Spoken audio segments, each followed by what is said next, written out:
Welcome back. Thank you again for watching. If you haven't already, please like and subscribe, comment. It does help increase the visibility of the video, and I will be continuing this Reading the World series with a new book from a different country every video. So enjoy, and thanks again. Hi all, and welcome to Mack Truck's Book Stop. If this seems like a strange place to be recording a video, well, I think so too. But you see, I really wanted Mack Truck's Book Stop to have a variety of backgrounds. And while I'm currently limited in my small apartment, I have to get creative. This is not very creative, but it is something I had on the list, and I was not looking forward to doing it, just like I wasn't really looking forward to talking about this book. But I decided to go ahead and get it over with anyway, just like the car. So, Things Fall Apart by Chinua Achebe.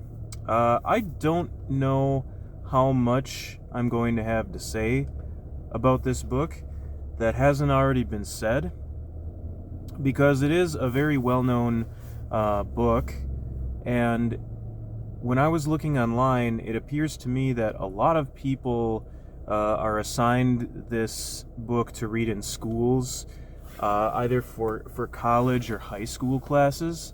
And that is, of course, a great way to ruin a reading experience for anyone, is getting it assigned to you.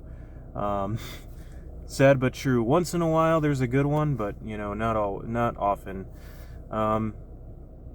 Because you have to be in the right state of mind, and you have to want to read a book to really enter the world of the author and all that. But anyway, this book was published in the 1950s for the first time, and I decided to make it the first book that I would talk about from Africa. Now, of course, Africa's a big continent with a lot of different, people from different cultural origins, languages, levels of affluence, and hopefully that will be represented in the books I pick. But I wanted this to be the first one because it was the first book to come out of Africa that really got to a wide Western audience, and I'm talking about from an African native, not I guess somebody from Europe that went to visit Africa, which is what a lot of the literature about Africa was before this. Joseph Conrad, Heart of Darkness being one of them, and that was actually how I first ended up hearing about Chinua Achebe, was reading Heart of Darkness. And when I was looking up a little bit about Heart of Darkness, Chinua Achebe talked about it and said that the perspective of Joseph Conrad was coming from kind of a European, racially superior perspective, and didn't tell the stories of the Africans from their perspective. It only it saw them as just all these kind of suffering masses, but no individuality, no understanding of their actual culture and the conflicts that existed among their society as well. However, I did enjoy Heart of Darkness, and I think even Achebe recognized that it was a good story, but it certainly lacked that perspective, which this book brought to the world. So, long intro, but there's not much I can say about Things Fall Apart. As far as non-spoilers, because most people have already heard of it. But if you haven't, it is told through the eyes of a kind of alpha male warrior of the Igbo tribe in Nigeria, and that's where Chinua Achebe is from, is Nigeria, and this warrior, Okonkwo, is a man who has the respect of many for his prowess in wrestling, but also his hard work. He built up an estate, basically, of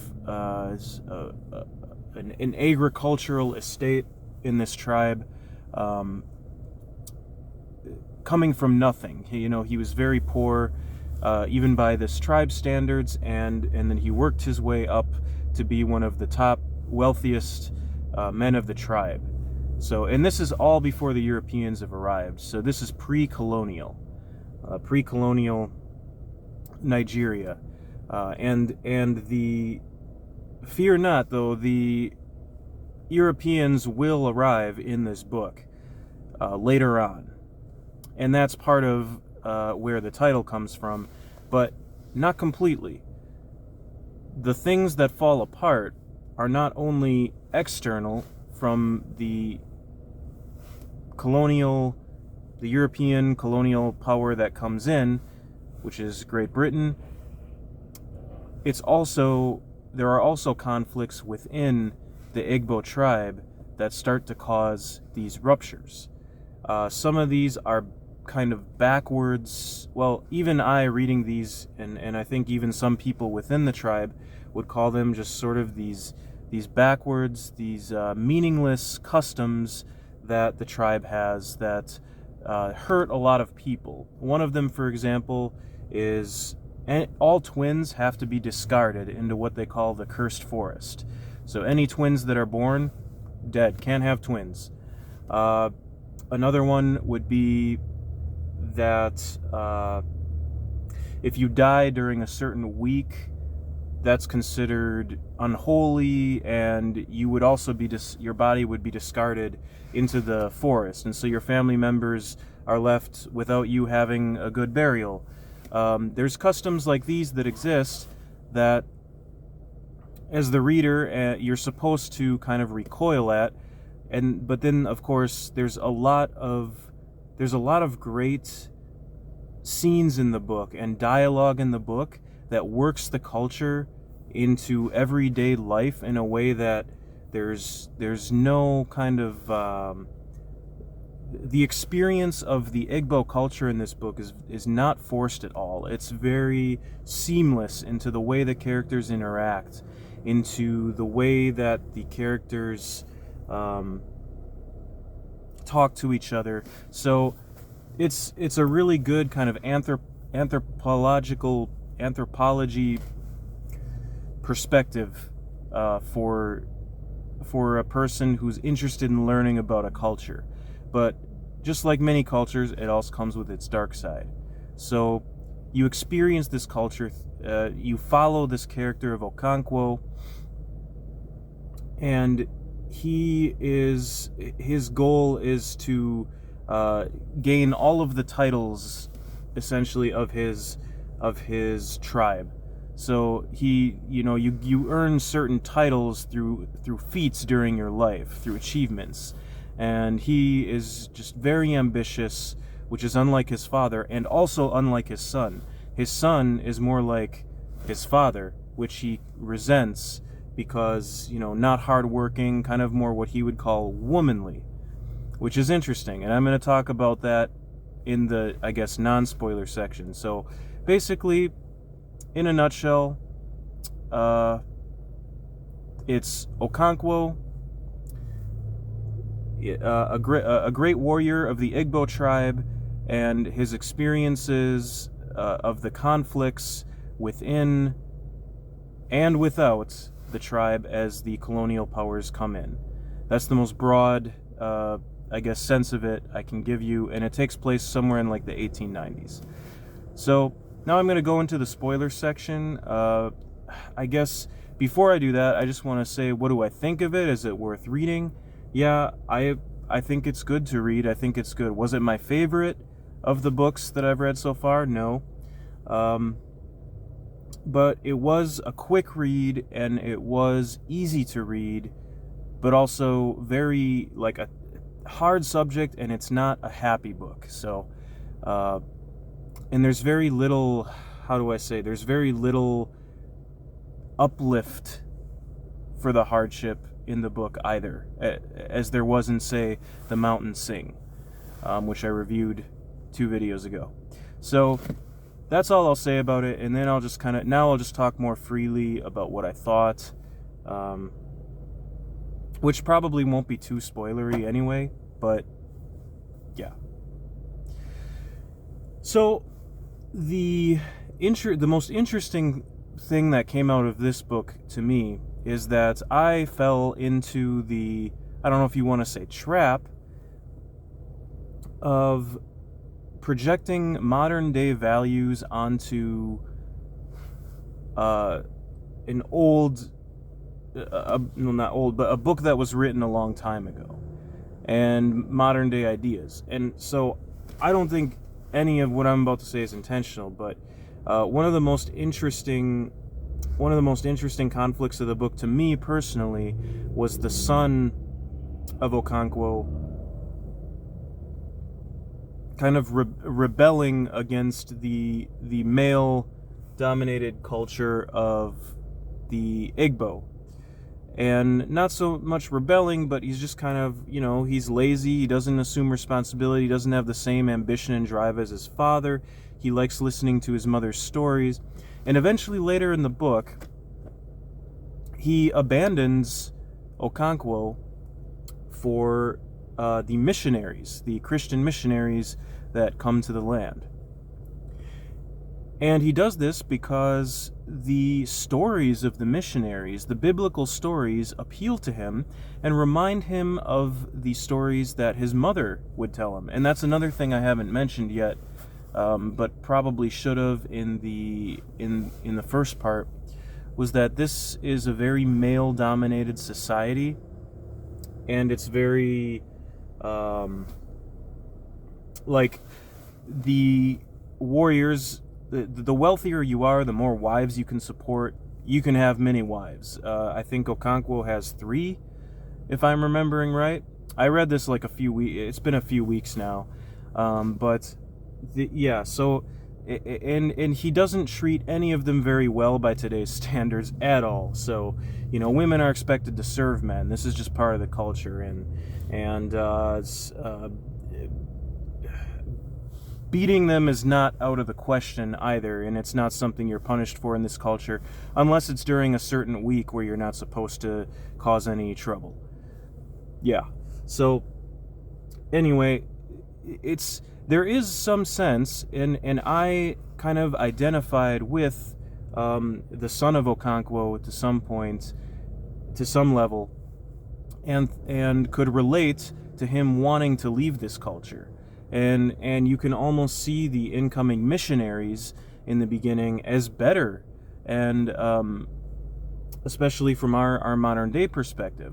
But then when the British come in, they impose their sort of justice. They use some underhanded tactics to really mess up the existing hierarchies and the structures of the society, and really mess up some families.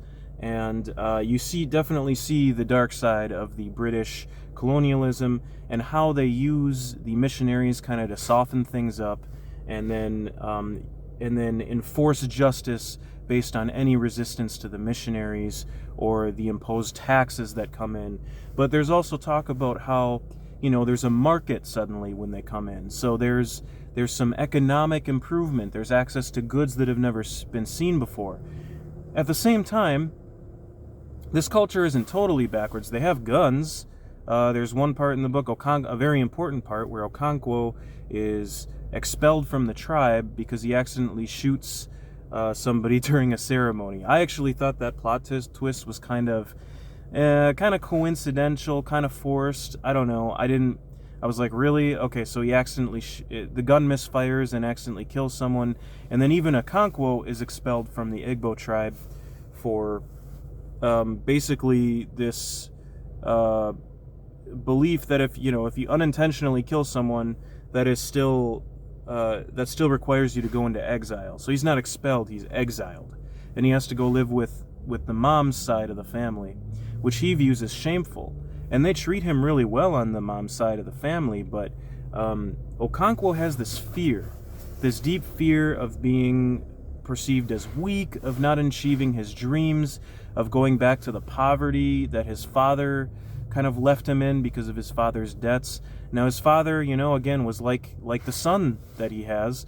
Was a lazy man. He racked up debts for the family. He was a musician or poet, and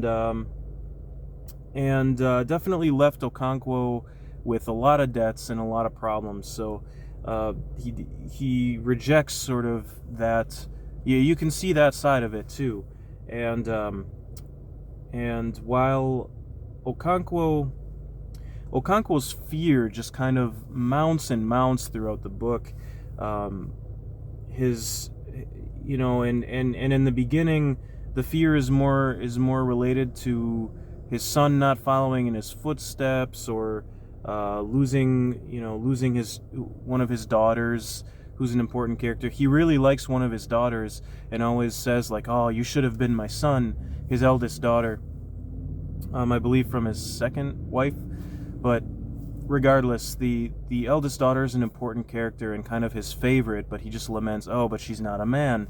And so, yeah, again, I viewed this, I'm kind of coming back to my original point, and I'm really rambling in this one, but I'm not going to redo it because I just want to get it over with, really. But coming back to my original point of how I viewed this book, which is different than I think ever was intended, was that toxic masculinity is represented in this book. And my uncle, when I mentioned that to him, he kind of pointed it out that, like, yeah, that concept probably didn't even exist back then. But that's all I could think of with the son, and the problems he has with his wives, and the domestic abuse that happens. Like, there's so much representation of toxic masculinity from Okonkwo. And of course, now we're in the spoiler section. If you really don't want me to spoil anything, go away.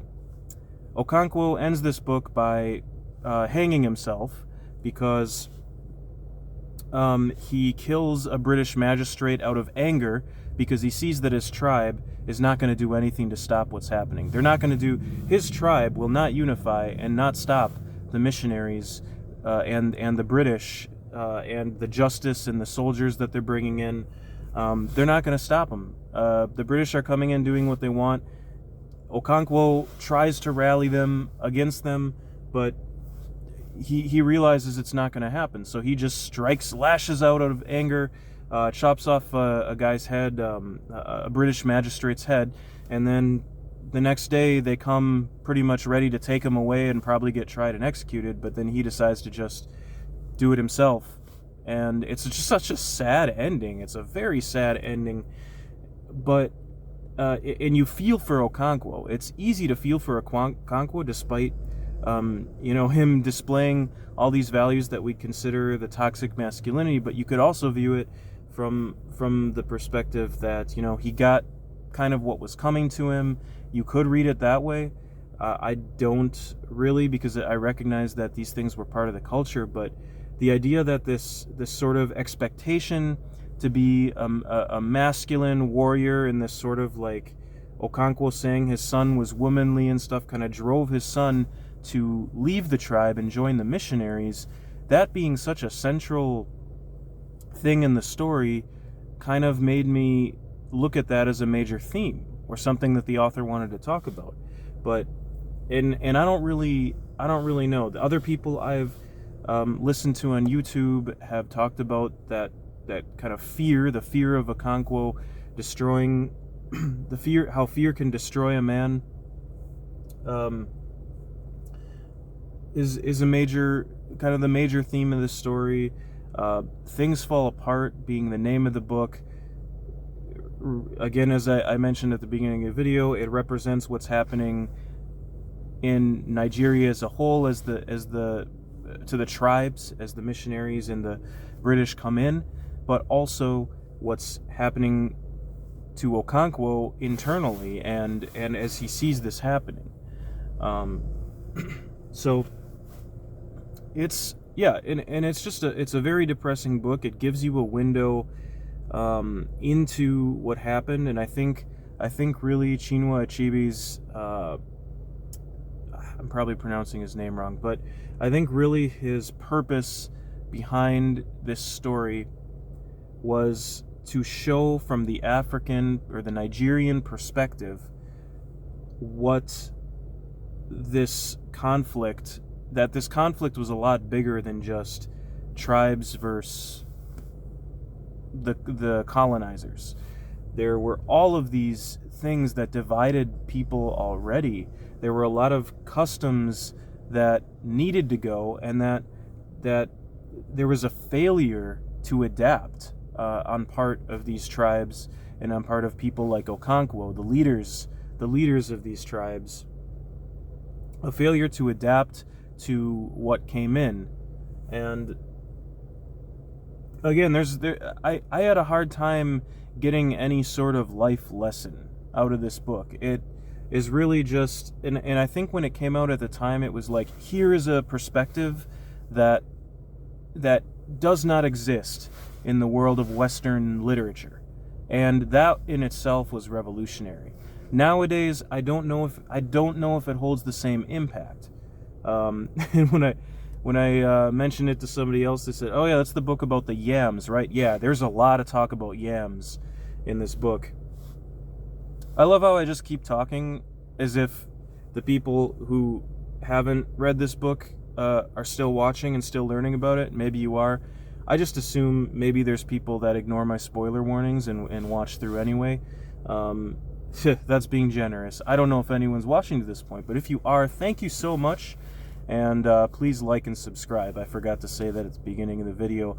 Probably have to edit that in as well. So this is definitely gonna be one of my most rambly episodes, just because, again, I had a hard time taking any lesson or big impact away from the book. I felt like it was a story I'd kind of already heard before, but I do appreciate that at the time, this kind of story and this kind of perspective was probably really impactful and really revolutionary. So I think it was important to read, and I think also that, or I've heard, a lot of African literature references and reveres this book and author. And it is part of a trilogy as well. It is part of a trilogy called, I guess, the African Trilogy. I don't know if I will read the others, but there's another book by Chinua Achebe that I saw at the bookstore called Anthills of the Savannah that was written in the 80s, so like 30 years after this book, that I thought would be a good one that I was interested in reading, because the writing is good. Like, Chinua Achebe's writing, I really like how he writes. It pulled me along. I finished the book with ease. It was not a struggle. I almost felt like some parts could be longer and more developed, and it would have been okay. But this is a slimmed down book that has a lot of content in its was it a little more than 200 pages? But there's a lot here, and you leave really remembering these characters. So again, despite there being no obvious lesson, I do appreciate what Achebe achieved with this book, and certainly worth reading if you want to understand kind of the history of African literature and how it got to the world. So yeah, I don't have much else to say. Again, thank you for watching, and I definitely hope to, I know that the next book is going to be a really good one to follow this. I wanted to do this before the book that I'm currently finishing, which is from Ethiopia. And Ethiopia is on, of course, the other side of the continent, and actually is a story about how an African country resisted an invader to some level, and whereas this one is kind of like the origins of how the African countries started falling to European powers. So it's a good kind of bookend, one at the beginning, one at the end of African colonialization by European powers. So that should be an interesting one. Stay tuned. And it's from Ethiopia and written, I think, one or 2 years ago. So Yeah. I'm also going to start adding the dates of the books to the titles of the YouTube video, because I think it'd be interesting to see that I'm pulling books from all over time as well as space. So the only rule is it has to be after 1800. So, yeah, with that, again, thanks for watching. Take care.